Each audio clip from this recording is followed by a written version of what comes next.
Hi, I'm Garrison with Newport Pontoons. I want to talk to you today about the differences about how a pontoon boat is built, specifically the Avalon luxury pontoon line, and the differences about how the substructure of this boat is built compared to other boats that are on the market and why this is so important.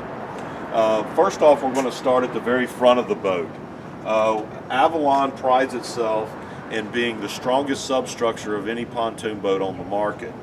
And numerous reasons why that is.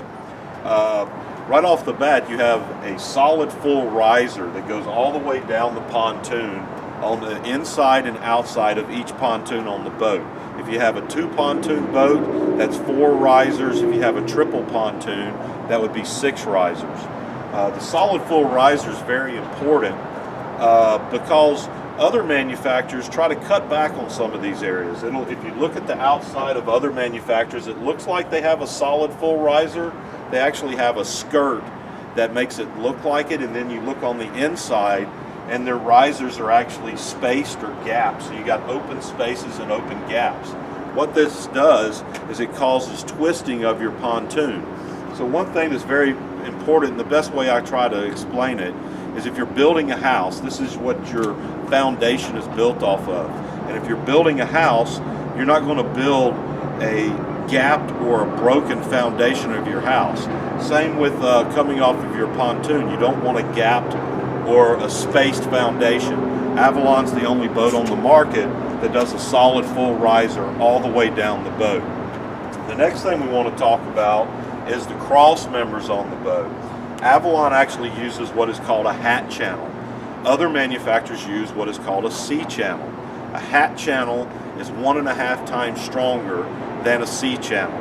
The other thing that's really important is if you actually go up to other boats and to our boat, you can actually feel or even look at your cross members. The cross member on an Avalon pontoon boat is the full width of the boat. Other manufacturers actually have 1 inch to 1.5 inch gap down the side of the boat, so they're 1.5 inches short on this side, 1.5 inches short on the other side, so that's 3 inches shorter on their cross member.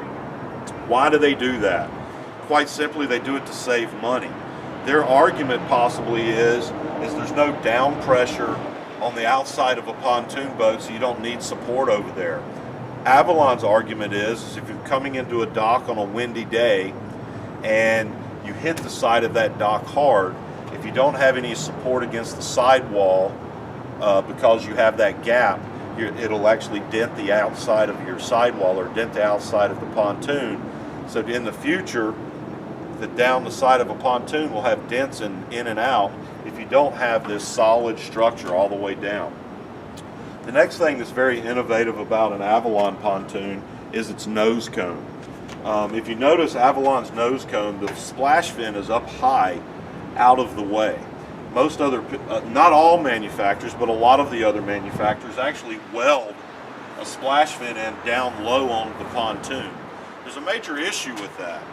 That splash fin comes in at the same level as a dock. Look at any pontoon boat that has a welded splash fin on, and you'll see if it's a couple of years old, that splash fin will either be bent and in some cases even snapped off because they've hit the dock coming in. With Avalon's pontoon nose cone, the splash fin is up high and away from the dock. There's also no weld, it's a bend. So what happens is they come up each side, they bend and then lap over. So it's actually double the thickness. So you can actually stand on the nose cone of this pontoon and it won't break or bend or anything of that nature. You go up to some of the others, you can literally grab it with 2 fingers and wiggle the splash fin up and down. Those are some major differences with the substructure of Avalon's boat. Now I'm going to take you inside. We're going to talk about some of the stuff on the inside. Okay, now we're inside one of the Avalon boats, and we're going to talk a little bit about some of the differences on the inside of the boat. First off, one of the most important things that I feel is important has to do with the seat frames of the boat. Avalon, if you notice our seat frames, are actually an aluminum seat frame. This has numerous advantages. Number one, it's going to give you more storage space because it's a square box that it's built off of. Other competitors and other manufacturers on the market actually do a plastic molded seat frame that all of their seats are built off of. There's a couple of major issues with that. Number one, if it's a plastic molded frame and when you hose your boat down and you go to cleaning your boat, there's no way to get the moisture, because water's going to seep down in there on our seats or anybody else's seats. Water's going to seep down in there when you're washing the boat. There's no way to get that water out if it's a plastic molded frame that's all one compartment. With Avalon's, because it's an aluminum seat frame, it's actually vented. So all the way around the backside, it's raised 1/4 inch so the air breathes through the outside. And then on the front side of the Avalon seats, there's actually holes inside of here that allows air to freely flow inside and outside of the seat to reduce the risk of mold and mildew buildup. Another thing that's very important is when you get to the seats themselves, Avalon uses a 50 gauge vinyl for all of their seats, whether it's our entry-level boat or all the way up to our top-of-the-line boat. We use a 50 gauge vinyl. Other manufacturers use a 40 or 45 gauge vinyl. We use the heaviest, thickest, best quality vinyl of any manufacturer on the market. Why is a 50 gauge better than a 40 gauge? Well, the big thing to think about is punctures. You have something in your pocket, you got dogs or kids jumping on the seats, somebody has something in their pocket, they sit down. Of course, if the thicker it is, the less chances of a hole or something getting punctured into the seat. So that's something that's really neat, and it's on all of our boats. So what Avalon does is they just go an extra step on everything that they do.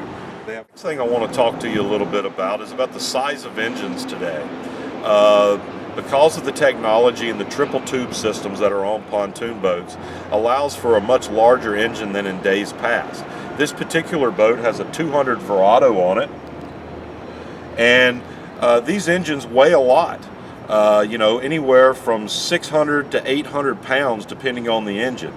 Now, when the boat is sitting in the water and the engine's down in the water, it's not that important, but when you're towing the boat and it's sitting on a trailer, that's a lot of weight to be bouncing going down the street. So one thing that's very important is actually your engine mount and how secure is your transom to the boat. Avalon is proud to have more cross members in the back quarter half of this boat than any other manufacturer on the market. And what that allows us to do is that allows us to drive more bolts through the cross members for the engine mount than any other manufacturer on the market. So our transom or our engine mount areas have 36 bolts holding that engine mount on there to give more stability to these larger, heavier engines, compared to our top competitor has 8 bolts holding in their engine mount, 8 or 32. It's pretty simple to see which one would be stronger there. So that's another step that Avalon takes to make sure that you have the strongest, most versatile boat on the market.